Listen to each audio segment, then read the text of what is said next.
I'm making ginger crunch.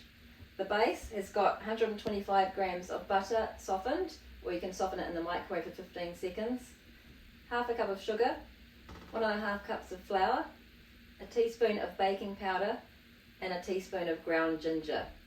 So the first thing you do is you cream your butter and sugar together, which means using a fork to mix the two together.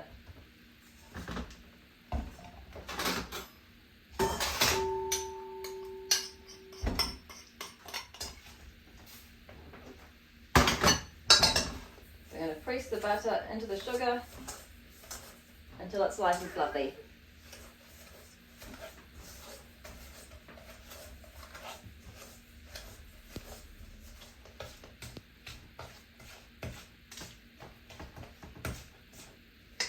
So here's my creamed butter and sugar.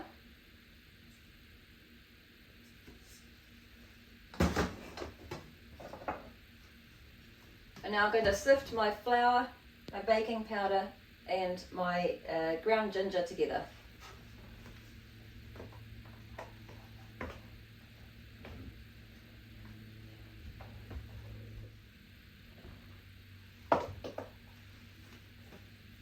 And if you haven't used your baking powder for a while, give it a bit of a shake to mix the ingredients together.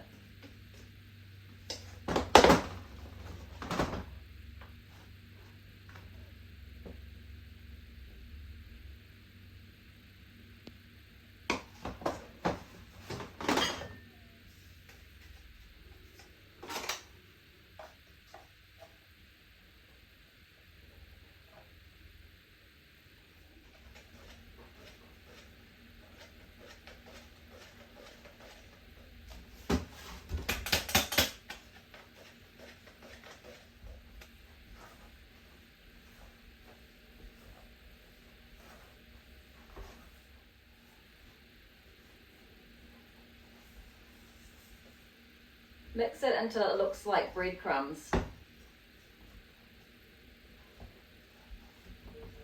then you're going to use your hands to knead it.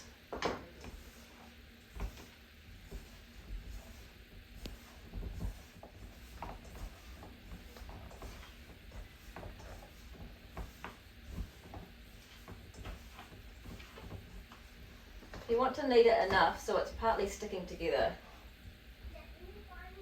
So it'll be about 2 or 3 minutes.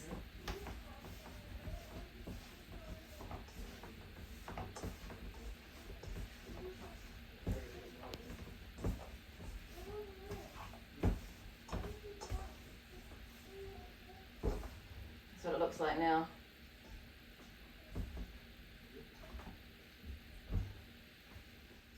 I'm going to put it in my baking tin. This is a 20 by 30 centimetre baking tin, and you're going to grease it.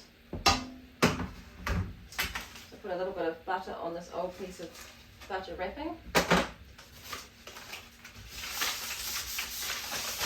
and just rub it all around the tin on the sides and the bottom.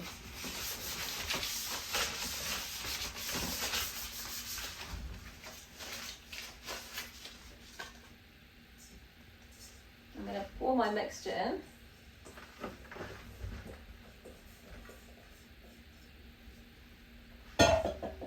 Spread it out with my hands.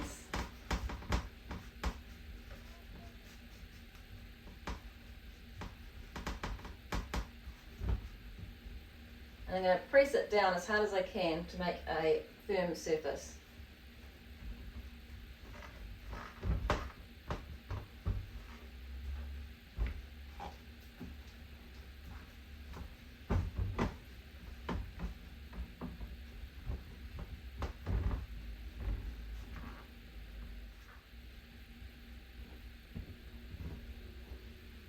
You can use the back of a spoon to press it down as well.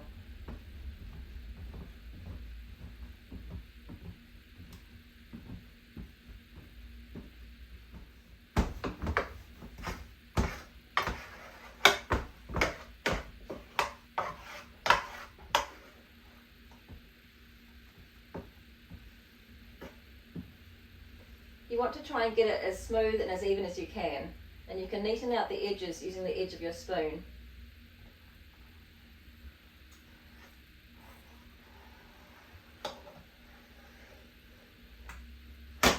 This is what it looks like. Bake it at 190 degrees Celsius for 20 to 25 minutes until it's golden. It's been in the oven for 20 minutes and this is what it looks like. Now I'm going to make my icing. So you need 75 grams of butter, 3/4 cup of icing sugar, 2 tablespoons of golden syrup, and 3 teaspoons of ground ginger.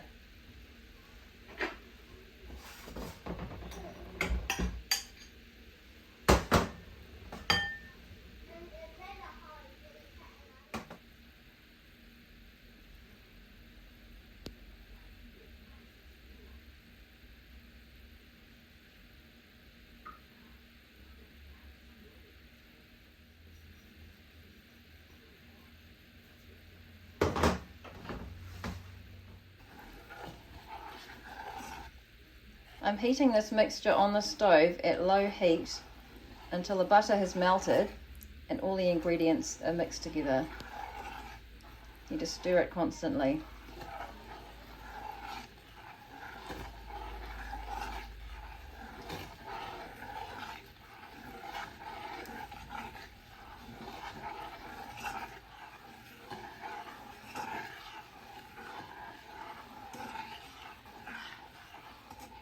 Pour the icing over the base while it's still hot.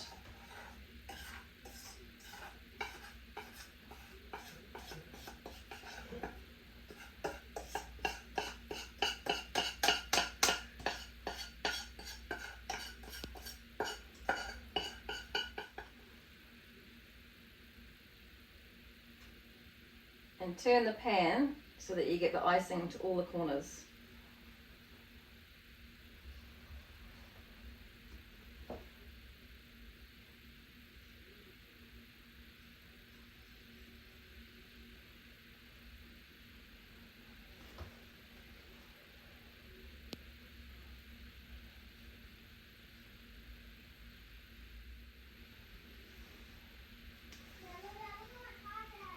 So that's all evenly spread, and now you need to cut it into squares while it's still warm.